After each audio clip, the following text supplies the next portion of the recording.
বিসমিল্লাহির রহমানির রহিম। আসসালামু আলাইকুম ওয়া রাহমাতুল্লাহ। এক নজরে কুরআন সিরিজের নতুন পর্বে আপনাদের সবাইকে স্বাগতম।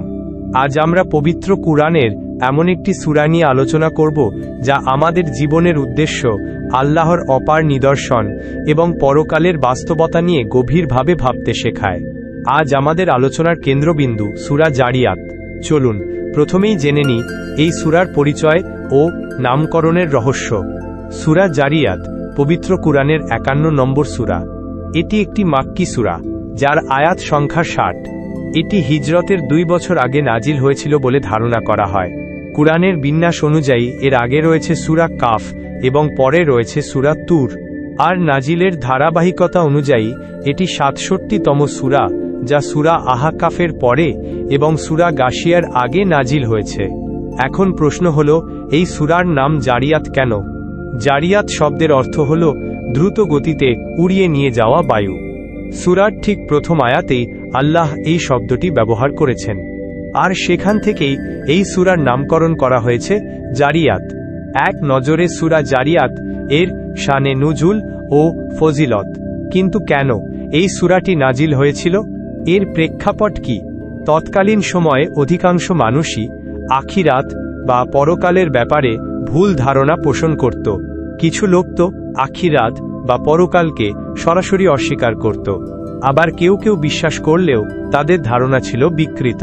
তারা মনে করত মৃত্যুর পর তারা হয়তো অন্য কোনো প্রাণী, যেমন ইঁদুর বা বাদুড় হয়ে এই দুনিয়াতেই আবার ফিরে আসবে। তাদের এই ধারণার পেছনে কোনো জ্ঞান ছিল না, ছিল কেবল আন্দাজ আর অনুমান। তারা তাদের রবকে চিনতে পারেনি, তাই আল্লাহ তাআলা বাণীকেও সত্য বলে মানেনি। উপাসনা করত নিষ্প্রাণ মাটির মূর্তির, যা তাদের রিজিক তো দূরের কথা, নিজেদেরই রক্ষা করতে অক্ষম।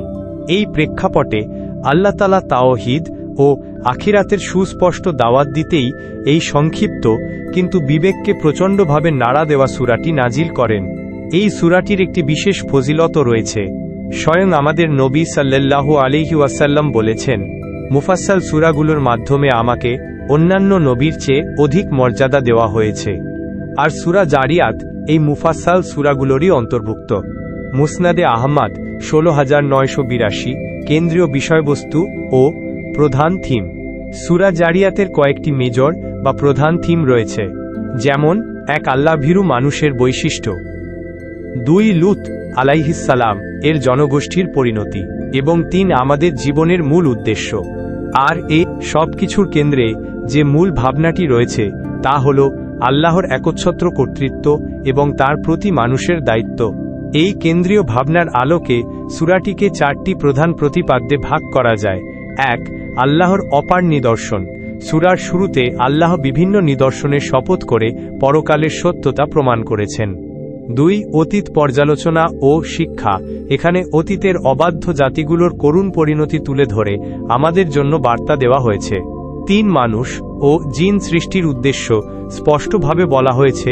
এই 2 জাতিকে কেবল আল্লাহর ইবাদাত ও আনুগত্যের জন্যই সৃষ্টি করা হয়েছে। 4. কিয়ামত ও শেষ বিচার। যারা শেষ বিচারকে অস্বীকার করে, আল্লাহ তাদের হুঁশিয়ারি দিয়ে বলেছেন যে তার ওয়াদা অবশ্যই পূরণ হবে। সূরা জারিয়াতের একটি অসাধারণ কেস স্টাডি। এবার আসুন আমরা একটি কেস স্টাডি বা বাস্তব ঘটনা পর্যালোচনা করি, যা আমাদের হতাশার মুহূর্তে আশার আলো দেখাবে।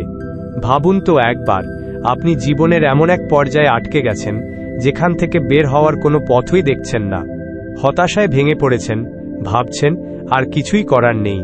ঠিক এই সময় সূরা জারিয়াতের 25 থেকে 30 নং আয়াত আপনাকে পথ দেখাবে। হযরত ইব্রাহিম আলাইহিস সালাম তখন অত্যন্ত বৃদ্ধ, তার স্ত্রীও ছিলেন বন্ধ্যা। সন্তান লাভের কোনো সম্ভাবনাই ছিল না, কিন্তু আল্লাহ তাঁদেরকে একজন ফুটফুটে মেধাবী পুত্র সন্তান ইসহাক আলাইহিস সালামের সুসংবাদ দিলেন। তাই যখনই জীবনের কোনো বাধার দেয়ালকে দুর্ভেদ্য মনে হবে, যখন কোনো বিপদ থেকে মুক্তি অসম্ভব মনে হবে, তখন কেবল আল্লাহর অসীম কুদরতের কথা ভাববেন। এই আয়াতগুলোর দিকে তাকাবেন, দেখবেন আপনার হতাশার কালো মেঘ সরে গিয়ে আশার ঝলমলে দিন হাজির হয়েছে।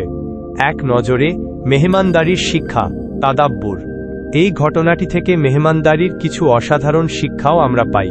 ফেরেশতারা যখন মানব সুরতে ইব্রাহিম আলাইহিসসালামের বাড়িতে এলেন, তিনি কি করলেন? ২৬ নং আয়াতে বলা হয়েছে, এরপর তাঁদেরকে বুঝতে না দিয়ে সে তার পরিবারের কাছে গেল। কিছুক্ষণ পর সে একটা মোটা তাজা ভুনা করা বাছুর এনে তাদের সামনে পরিবেশন করল। এখান থেকে আমাদের জন্য কয়েকটি শিক্ষা রয়েছে।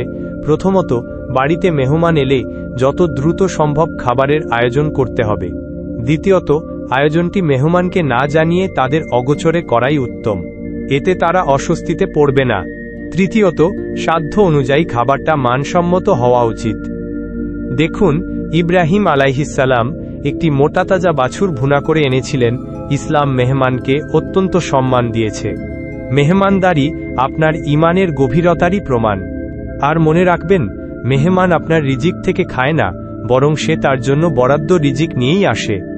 যেমনটা এই সূরার ২২ নং আয়াতে আল্লাহ বলেছেন, তোমাদের রিজিক এবং তোমাদেরকে যে ওয়াদা দেওয়া হচ্ছে সবই আকাশে আছে। সূরার শুরু শেষ সম্পর্ক। আসুন আমরা একটি সূরার নিজস্ব অভ্যন্তরীণ সংযোগটি দেখি। সূরা জারিয়াতের দিকে লক্ষ্য করলে আমরা দেখতে পাই, এর শুরু এবং শেষ একই কেন্দ্রীয় বার্তা বহন করে। আল্লাহ তাআলা সূরাটির শুরুতেই মৃত্যুর পর মানবজাতির পুনরুত্থানের নিশ্চয়তা দিয়েছেন। তিনি বলেন, তোমাদেরকে যা ওয়াদা দেওয়া হচ্ছে তা নিশ্চিত সত্য। কি অসামান্য ব্যাপার! সূরাটি শুরু হয়েছে একটি প্রতিশ্রুতির নিশ্চয়তা দিয়ে, আর শেষও হয়েছে ঠিক সেই প্রতিশ্রুতির আলোচনার মধ্য দিয়ে। তবে শেষের আলোচনায় রয়েছে একটি সতর্কবার্তা। আল্লাহ বলেন, আর এদেরকে যেদিনের ওয়াদা দেওয়া হচ্ছে সেদিন আমার পয়গাম প্রত্যাখ্যানকারীদেরকে চরম দুর্ভোগ পোহাতে হবে। দেখুন, সূরাটি একটি পূর্ণাঙ্গ বৃত্তের মতো। যেখান থেকে শুরু সেখানেই সমাপ্তি। এটি আমাদের চোখে আঙুল দিয়ে দেখিয়ে দেয় যে পুনরুত্থানের প্রতিশ্রুতি এই সূরার মূল কেন্দ্রবিন্দু। অন্য সূরার সঙ্গে সম্পর্ক। পবিত্র কুরআনে সূরা জারিয়াতের আগের সূরাটি হল সূরা কফ। সূরা কফ শেষ হয়েছে পুনরুত্থানের আলোচনা দিয়ে, আর ঠিক এর পরের সূরা অর্থাৎ সূরা জারিয়াত শুরুই হয়েছে কসম বা শপথের মাধ্যমে, এই কথাটি প্রতিষ্ঠা করার জন্য যে কিয়ামত অবশ্যই ঘটবে এবং মানুষের পুনরুত্থান হবেই। সূরা জারিয়াতের শুরুতে আল্লাহ শপথ করে বলেন, তোমাদেরকে যা ওয়াদা দেওয়া হচ্ছে তা নিশ্চিত সত্য। আয়াত ভিত্তিক বিষয়বস্তু বা ওভারভিউ। এবার চলুন পুরো সূরাটির একটি সংক্ষিপ্ত ওভারভিউ দেখে নেওয়া যাক। আয়াত ১ থেকে ১৪, এখানে মৃত্যুর পর পুনরুত্থানের নিশ্চিত ঘোষণা দেওয়া হয়েছে এবং অস্বীকারীদের জন্য ভয়াবহ শাস্তির কথা বলা হয়েছে। আয়াত ১৫ থেকে ১৯, মুত্তাকিদের ৪টি বিশেষ গুণ এবং পরকালে তাদের জন্য নির্ধারিত পুরস্কার, বাগান ও ঝর্ণাধারার বর্ণনা রয়েছে।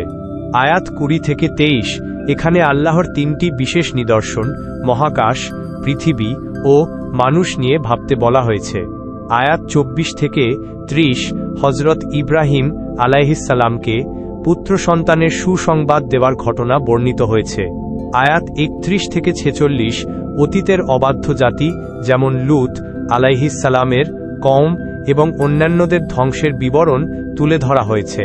আয়াত ৪৭ থেকে ৪৯, মানুষের জন্য গভীর ভাবনার ৩টি উপকরণ, মহাকাশ, পৃথিবী এবং জোড়ায় জোড়ায় উদ্ভিদ ও প্রাণী সৃষ্টির কথা বলা হয়েছে। আয়াত ৫০ থেকে ৫১, মুক্তির একমাত্র পথ হিসেবে সকল অবাধ্যতা থেকে পালিয়ে আল্লাহর আশ্রয়ে আসতে বলা হয়েছে। এবং আয়াত ৫২ থেকে ৬০, সবশেষে জিন ও মানুষকে কেবল আল্লাহর ইবাদাতের জন্য সৃষ্টি করার কথা পুনর্ব্যক্ত করা হয়েছে এবং অবাধ্যদের জন্য কঠিন শাস্তির কথা বলা হয়েছে। সূরার অভ্যন্তরীণ ও বাহ্যিক সম্পর্ক। কুরআনের সূরাগুলোর মধ্যে এক অসাধারণ যোগসূত্র রয়েছে। খেয়াল করুন, এই সূরাটি শুরু হয়েছিল পুনরুত্থানের ওয়াদা দিয়ে, তোমাদেরকে যা ওয়াদা দেওয়া হচ্ছে তা নিশ্চিত সত্য। আর সূরাটি শেষও হয়েছে সেই একই ওয়াদার কথা বলে, তবে এবার প্রত্যাখ্যানকারীদের জন্য দুর্ভোগের হুঁশিয়ারি দিয়ে, আর এদেরকে যেদিনের ওয়াদা দেওয়া হচ্ছে সেদিন আমার পয়গাম প্রত্যাখ্যানকারীদেরকে চরম দুর্ভোগ পোহাতে হবে। শুধু তাই নয়, এর আগের সূরা অর্থাৎ সূরা কাফ শেষ হয়েছিল পুনরুত্থানের আলোচনা দিয়ে, আর সূরা জারিয়াতও ঠিক সেখান থেকেই কিয়ামত ও পুনরুত্থানের শপথ দিয়ে শুরু হয়েছে। সুবহানাল্লাহ, কি অপূর্ব ধারাবাহিকতা, মূল বার্তা ও আমাদের করণীয়। তাহলে পুরো আলোচনা থেকে আমরা কি বার্তা পেলাম? সূরাটি আমাদের তিনটি মূল নীতির কথা মনে করিয়ে দেয়। 1. আল্লাহর শপথ, পরকাল এবং এর হিসাব নিকাশ অবশ্যই হবে। 2. মনোযোগের নীতি, যারা গোঁ ধরে সত্যকে অস্বীকার করবে তাদের পেছনে সময় নষ্ট না করে মুমিনদের প্রতি বেশি মনোযোগ দিতে হবে। 3. ধৈর্যের নীতি, অপরাধীদের শাস্তি নির্ধারিত আছে, এর জন্য তাড়াহুড়োর কোনো প্রয়োজন নেই। সবশেষে একটি চমৎকার কারণ ও ফল বা কজ অ্যান্ড ইফেক্ট সম্পর্ক দেখুন। আল্লাহর অনুগত বান্দারা যখন রাতের অল্প সময় ঘুমায় এবং শেষ রাতে জেগে উঠে রবের কাছে ক্ষমা চায়, তখন এর ফলস্বরূপ আল্লাহ তাদের সাথে তার সম্পর্ককে গভীর করে দেন, আর আল্লাহই তাদের জীবনে এনে দেন গতি, সচ্ছলতা ও অনাবিল প্রশান্তি। সূরা জারিয়াত আমাদের শেখায় আমাদের অস্তিত্বের একটি মহান উদ্দেশ্য আছে। হতাশার কোনো স্থান নেই, কারণ আমাদের রব সর্বশক্তিমান, আর পরকাল এক নিশ্চিত বাস্তবতা। আসুন আমরা এই সূরার শিক্ষাগুলো নিজেদের জীবনে ধারণ করি এবং আল্লাহর অনুগত বান্দা হিসেবে জীবনযাপন করার চেষ্টা করি। আজকের পর্ব এখানেই শেষ করছি। ভিডিওটি ভালো লাগলে লাইক ও শেয়ার করুন এবং চ্যানেলটি সাবস্ক্রাইব করে আমাদের সাথেই থাকুন। আপনার কোনো প্রশ্ন বা ভাবনা থাকলে কমেন্টে জানাতে ভুলবেন না। আল্লাহ আমাদের সবাইকে কুরআনের আলোয় আলোকিত করুন। আমিন।